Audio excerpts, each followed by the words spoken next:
అన్నిట్లోనూ. అందుకని ఇందులో ఇన్ఫ్లమేషన్కి దారితీసే TNF ఆల్ఫా, IL-6, CRP ఇట్లాంటి ఇన్ఫ్లమేటరీ మీడియేటర్స్ని తగ్గించటానికి ఈ అల్లం వెల్లుల్లి పేస్ట్ పనికొస్తుందని సైంటిఫిక్గా ఉందన్నమాట.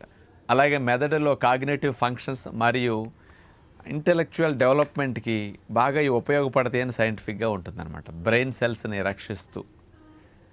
అట్లాగే వెల్లుల్లి కాంబినేషన్, అల్లం కాంబినేషన్ అనేది బ్యాడ్ కొలెస్ట్రాల్ తగ్గించడానికి, గుడ్ కొలెస్ట్రాల్ పెంచడానికి బాగా ఉపయోగపడుతుంది.